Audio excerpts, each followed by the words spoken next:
Hola amigos, bueno, hoy es 5 de junio de 2017.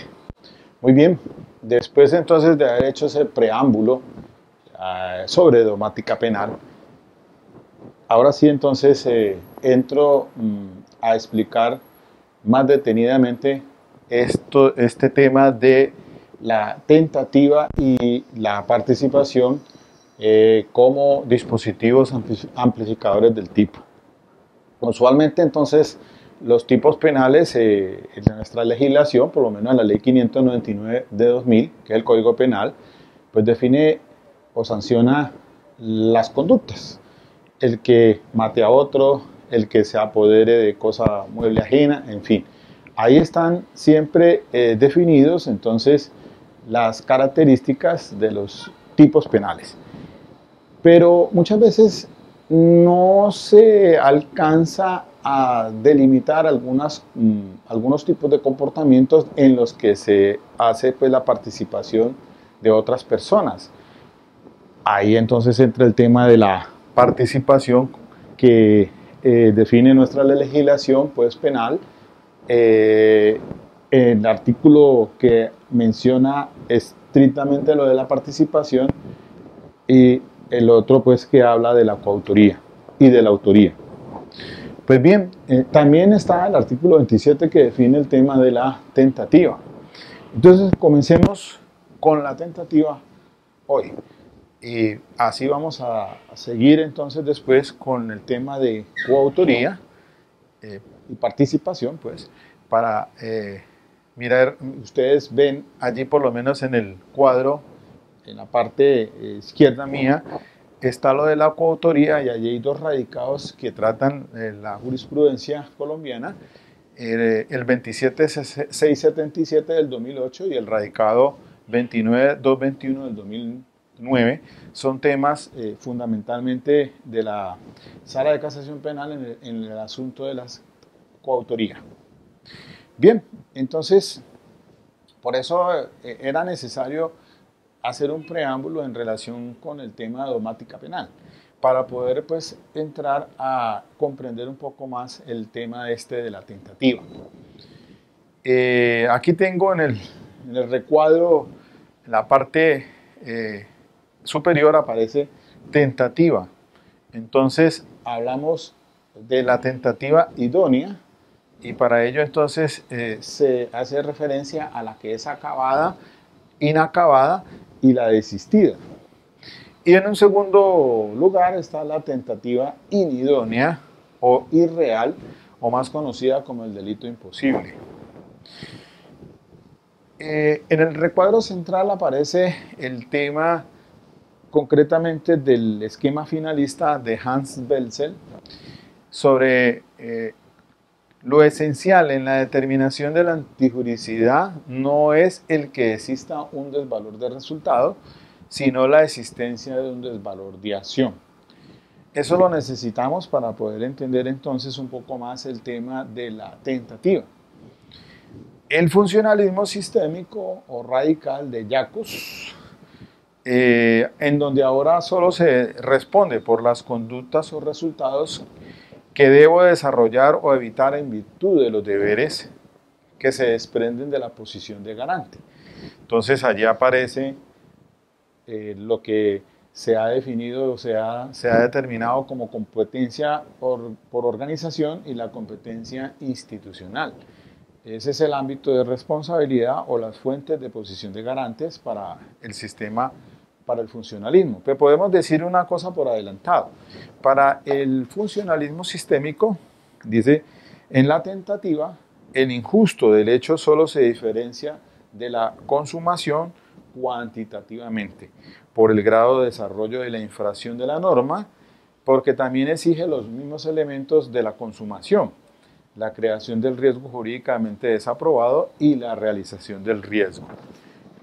Y volviendo entonces al esquema finalista, los alemanes pues, hacen la clasificación de lo que se considera tentativa idónea, acabada e inacabada. Pero eso tiene más explicación, de pronto pues antes del esquema finalista, con los esquemas clásico y el neoclásico. Para ello, de pronto, pues es necesario consultar la obra de Luis Jiménez de Azúa, La ley y el delito, una obra escrita por allá en 1954. Esta obra del español Luis Jiménez de Azúa, recordemos que pues él se exilió en Argentina y fue un jurista y un político pues, de mucha referencia en el tema pues, del derecho penal. Esta obra, que la pueden encontrar también descargando por YouTube o por Google, mejor, La ley y el delito. Hay que hacer referencia, porque quizás Luis Jiménez de Azúa, en estas obras de las que yo he revisado, es muy didáctica, clara y permite entender un poco más este tema. Se dice entonces por Luis Jiménez de Azúa, en su obra en la página 514, dice así, no podemos excluir finalmente las dificultades antes mencionadas que en la práctica pueden presentarse. Por ello, según hemos visto, habrá que acudir con frecuencia a la teoría del bien jurídico lesionado o puesto en eficaz peligro para decidir si nos hallamos en presencia de un acto preparatorio o de una tentativa. En suma, hay comienzo de ejecución cuando se penetra en el núcleo del tipo o se inician las referencias a los medios de acción de una conducta, de otro modo legítima o que diferencian unos tipos de otros, viéndonos precisados a recurrir a la lesión del bien jurídico o a su riesgo eficaz, cuando la práctica lo exija. Es decir, si tomamos el artículo 27 de la legislación penal colombiana, el Código Penal, pues en su lectura encontramos lo siguiente, dice así, el que iniciare la ejecución de una conducta punible mediante actos idóneos e inequívocamente dirigidos a su consumación, y ésta no se produjere por circunstancias ajenas a su voluntad, incurrirá en pena no menor de la mitad del mínimo, ni mayor de las 3/4 partes del máximo de la señalada para la conducta punible consumada. Y el inciso segundo dice que este es el punto en discusión, digámoslo así, porque el artículo 27 pues, se refiere a este tema de la tentativa idónea, acabada e inacabada. Y al inciso segundo podríamos considerar la tentativa desistida cuando dice lo siguiente, dice, cuando la conducta punible no se consuma por circunstancias ajenas a la voluntad del autor o partícipe, incurrirá en pena no menor de la 1/3 parte del mínimo, ni mayor de las 2/3 partes del máximo de la señalada para su consumación, si voluntariamente ha realizado todos los esfuerzos necesarios para impedirla. Esa sería entonces la conocida como tentativa desistida. Pero entonces, el problema con el asunto de la tentativa es considerar cuándo se dan los pasos o cuándo se considera entonces la diferencia entre actos preparatorios y actos de consumación. Porque en esencia, como si nos atenemos a lo que escribe Luis Jiménez de Azúa sobre de que cuando se penetra en el núcleo del tipo, diríamos entonces que es cuando se ha dado inicio a la antijuricidad, o sea, a que se haya puesto efectivamente en peligro o haya corrido con un riesgo ese bien jurídicamente protegido. Para que hablemos entonces de la tentativa. Normalmente se dice que es posible la tentativa en todos aquellos delitos para cuya consumación haya un iter criminis, o sea, unas fases, ¿no? Iter criminis divisible, progresivo y reversible. Se da para los delitos plurisubsistentes, no para los delitos unisubsistentes. Entonces aquí ya hay que considerar que en esencia entonces cuando estamos ante un delito formal de resultado, él permite que se hable de tentativa, porque hay unas fases entre la ideación, preparación y la iniciación a la consumación, ¿no? Entonces, por eso dirías que si los alemanes diferencian la tentativa, ellos hacen la diferenciación entre tentativa acabada e inacabada, y de pronto el Código Penal la establece más que todo es en el modo de sancionarla, porque si usted coge el artículo 61, el inciso cuarto dice que en la tentativa se tendrá en cuenta el mayor o menor grado de aproximación al momento consumativo. Entonces, fíjense bien que allí eso marca una diferencia enorme. Es decir, entonces, cuando se está en grado mayor o menor acercamiento a la consumación de la conducta, allí le daría la clave entonces para determinar cuándo se está en la modalidad tentativa y determinar si esta es acabada o inacabada, ya dependiendo entonces por el grado, mayor grado o menor grado de aproximación a la consumación. Actos preparatorios podrían no ser punibles, actos de ideación tampoco. Las conductas, el delito, obviamente que surge en la mente de la persona. Quiero matar a fulano y tal, pero para matarlo necesito comprar el arma de fuego. Y aparte de comprar el arma de fuego, pues obviamente que necesito que ésta sea idónea. Y ahí cabe el tema de cuando no es idóneo los medios, porque entonces no será un delito de carácter imposible. Porque si el arma no funciona y la persona piensa que funciona, pues hasta dónde entonces sería punible si inicia todos los actos de ejecución hacia la consumación del delito. Compra el arma, la munición, se ubica en un determinado sitio esperando a la víctima y aparece esta y le dispara. Pero resulta que el arma el medio no es idóneo porque tiene problemas en sus mecanismos de disparo, no es apta. En primer lugar, no va a tener un arma que sea apta, por lo tanto no habrá porte ilegal de arma. Y por fuera no podría incluso imputarse un delito en el grado de tentativa de homicidio, porque el medio no es idóneo. Sería entonces un delito de carácter imposible. Acabado o inacabado es la frustración. Es decir, llevo todos los actos hacia la consumación, pero esta no se produce por hechos ajenos a la voluntad. Ahí entonces podríamos decir, dígase usted que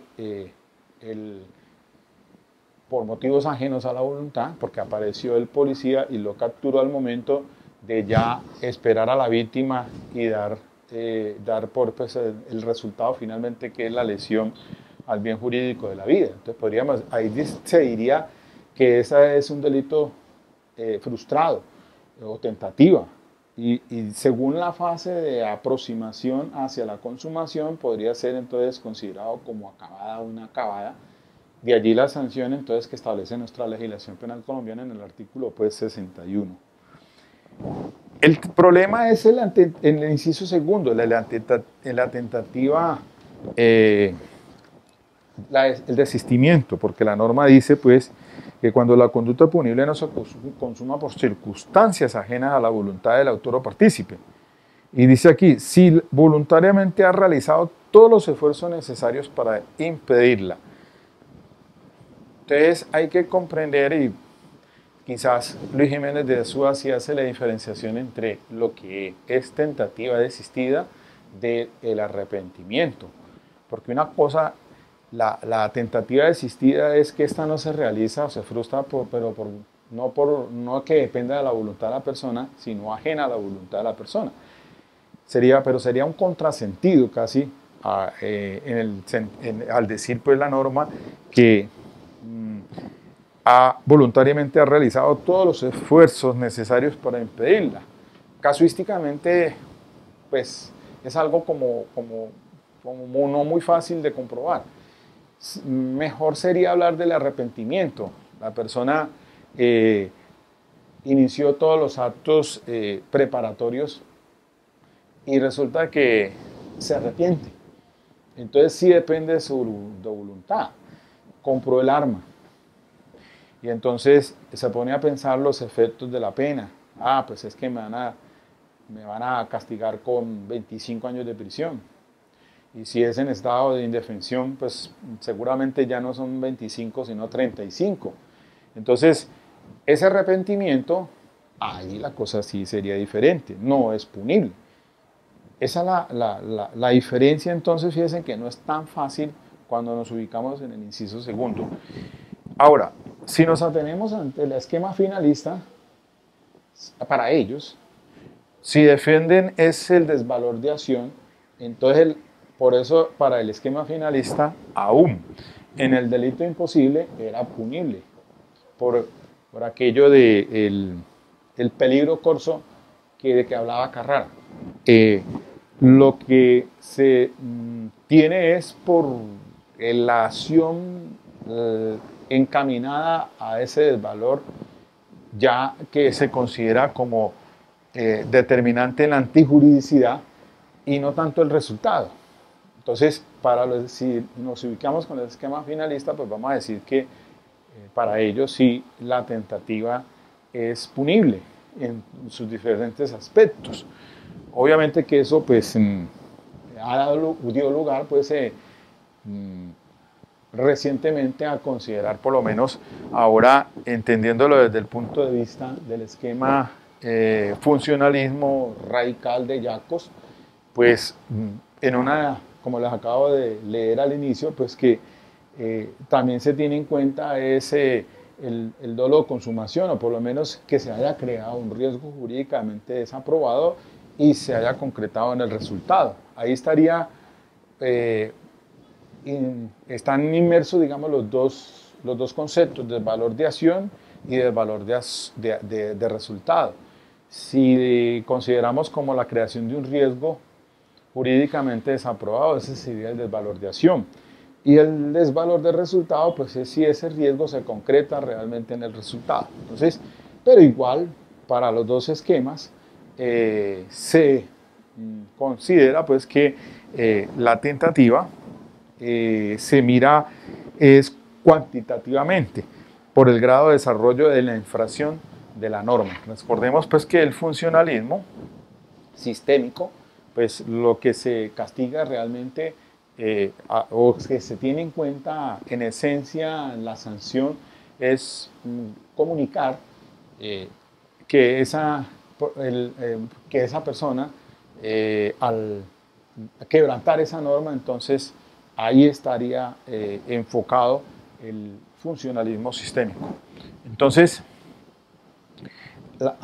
teniendo pues ya finalmente el concepto claro, ahora sí nos podría permitirle a usted por lo menos unos conceptos más claros en relación pues con este tema de la tentativa. Obviamente que esto no es nada fácil. Normalmente se dan conductas a diario, que entonces normalmente, dígase usted, es común tener tentativa de homicidio, tentativa de hurto. Entonces, ahí está el asunto, por ejemplo, para el hurto, para determinar entonces cuándo se está ante un conato o cuándo está ante un delito consumado como tal. Entonces, las doctrinas, que son diversas, hoy por hoy por lo menos podríamos decir que ateniéndonos a esa doctrina de que el bien haya salido de la esfera de dominio de la persona es que se considera consumado. Antes no, sería apenas en conato, o sea, tentativa. Y eso suele pasar mucho en delitos donde se apropian de objetos en los supermercados, en fin. Criterios que hay que tener en cuenta a la hora de estimar entonces una tipicidad, en estricta tipicidad, para diferenciar entonces cuando se puede estar ante un delito de conato o uno consumado. Pero bueno, muy bien, entonces ya se terminaron estos 20 minutos tutoriales. Así vas a comenzar entonces a desarrollar este tema tan interesante de dogmática penal y quería haciéndolo con la tentativa. Veo que necesito como reforzar un poco más este concepto y después pasar al tema pues ya de la participación. ¿Ok? Me despido de todos ustedes, un buen fin día.